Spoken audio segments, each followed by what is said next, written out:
Assalamu alaikum student. I am Abdul Wahab from Nurture Grammar School. Today we will inshallah discuss the chapter 1 English.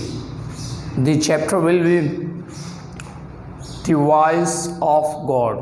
Class, metric, subject English, unit 1. Today inshallah we will discuss the poem The Voice of God. जिस तरह कि आपको इसके title से पता चल गया होगा, द वॉइस ऑफ गॉड यानी खुदा की आवाज़।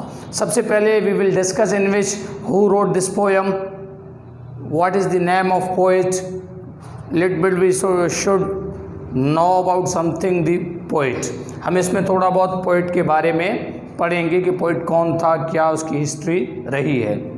First of all the poet name is Lewis I Newman. ये पोएम किसने लिखा है बेटा? ये पोएम ल्यूइस आई न्यूमैन ने लिखा है। ये बेटा बॉर्न हुआ है Provence, Rhodes island in USA. ये कहाँ पैदा हुआ है? प्रोवेंस, रोड्स आइलैंड यूएसए में ये पैदा हुआ है। नंबर थर्ड जो कि हमें पोएट के बारे में मालूम होना चाहिए वो ये है कि 1893 में बॉर्न हुआ है, पैदा हुआ है, एंड 1972 में उसका डेथ हुआ है। तो 1903 से लेकर 1972 तक इसकी टोटल जो एज बेटा बनती है 79 ईयर ओल्ड इसकी एज बनती है।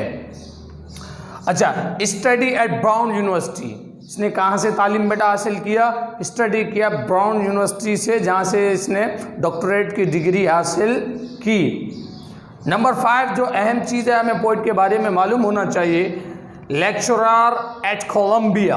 After he complete his doctorate degree from the Brown University he went to Columbia and as a lecturer. तो वहाँ गया, ऐसा क्या किया उसने? लेक्चरर पढ़ाया कोलंबिया में। नंबर 6 जो कि हमें ऑथर के बारे में मालूम होनी चाहिए, author of many books. Author of many books, इन्होंने क्या किया? बहुत सारे बुक्स लिखे, किताबें लिखी, मगर इनके इस पोएम से आपको अंदाज़ा हो जाएगा ये मजहबी रुझान रखने वाले इंसान थे।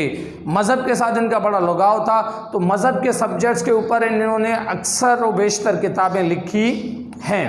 तो अब ये हमारे पास था बायोडाटा, आपको हमने जो ब्रीफ हिस्ट्री दी है बेटा उसकी, पोएट की। अब हम आते हैं पोएम की तरफ। पोएम क्या है बेटा? पोएम की तरफ आने से पहले आपको चंद important few important words you should know about them.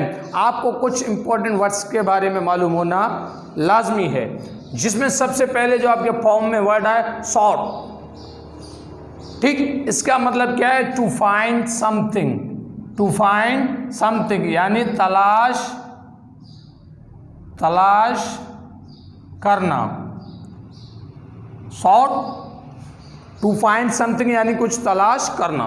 Number 2 dwell, between यानी दरमियान में। ड्वेल रहना, सॉरी बेटा, ड्वेल मतलब रहना, ड्वेल रहना। Number 3 staple. स्टेपल का मतलब बेटा क्या होता है?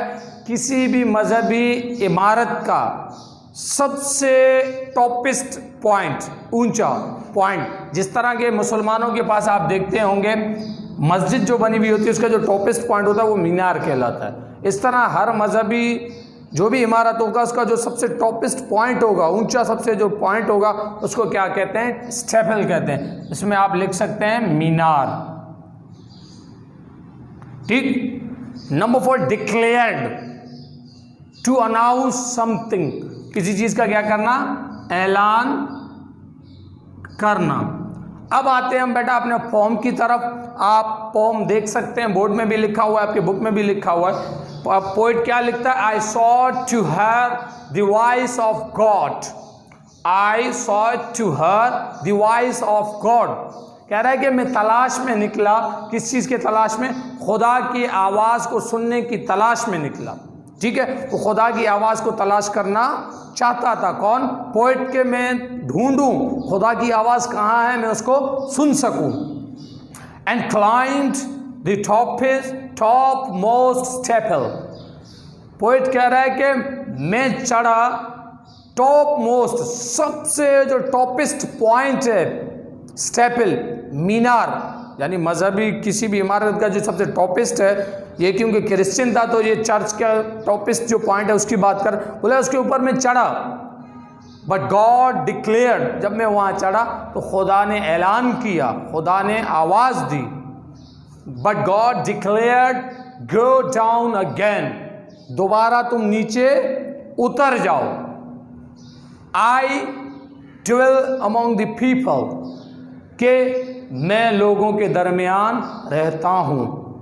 तो इसका बेटा समरी ये, अगर मैं आपको बताता चलूँ इन 4 लाइंस का, पोएट चाहता था कि मैं खुदा की आवाज़ को सुनूं कि खुदा क्या कहना चाहता है। तो खुदा की आवाज़ को सुनने के लिए मैं मजहबी इमारत के सबसे चर्च के ऊपर जो पॉइंट है, सबसे ऊंचा पॉइंट है, उसके ऊपर मैं चढ़ गया।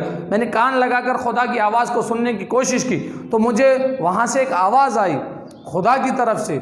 उसने कहा कि तुम नीचे दोबारा उतर जाओ, दोबारा नीचे उतर जाओ, मैं तुम्हें यहाँ नहीं मिलूँगा, मैं तो लोगों के दरमियान रहता हूँ। अब इससे मुराद बेटा क्या है, लोगों के दरमियान रहने से मुराद कि अल्लाह ताला, यहाँ जो क्रिश्चियन गॉड कहते हैं, अल्लाह ताला किस चीज़ में, ह्यूमैनिटी, किसी इंसान की मदद करना, उसके अंदर अल्लाह ताला मौजूद है। किसी के खैर ख्वाही करना, किसी के भले कामों में काम आना, किसी के खुशी का ख्याल रखना, यानी इंसानियत का मदद जब आप करोगे तो अल्लाह वहीं मौजूद है, अल्लाह ताला वहीं इंसानों के दरमियान मौजूद है। यानी जब आप ह्यूमन काइंड की मदद करते हो, ह्यूमैनिटी की के लिए आप काम करते हो, तो खुदा उससे खुश होता है। बाकी खुदा आपको आसमान में ढूंढने से नहीं मिलेगा, खुदा तो इंसानों के दरमियान मौजूद है अगर कोई उसको ढूंढने वाला हो। मसलन एक मिसाल मैं आपके को अगर दूँ, एक आपके घर में आके दरवाज़ा खटखटाता है, वो कहता है कि अल्लाह के नाम पे मुझे दे दो, तो वो किसके नाम पर मांग रहा है? अल्लाह के नाम पर। यही तो खुदा है जो मांग रहा है। उसको आपने कपड़े दिए, जूते दिए, खाना दिया, what ever which you have, you just give them, वो आप उसको दे दे। तो कहने से मुराद है कि खुदा आपको आसमान में नहीं मिलेगा, खुदा लोगों के दरमियान ही रहता है, मगर उसको कोई पहचाने तो। जितने भी नीडी लोग हैं बेटा, उनकी मदद करके आप खुदा को हासिल कर सकते हो, खुदा की आप मदद को भी हासिल कर सकते हो। तो पोएट का जो समरी और कंक्लूजन है कि खुदा आपको आसमान में ढूंढने से नहीं मिलेगा, खुदा तो लोगों के दरमियान है, वो उसको आप किस तरह हासिल कर सकते हैं? लोगों की मदद करके, लोगों के हेल्प करके। आई होप आपको ये पूरा चैप्टर समझ में आ गया होगा।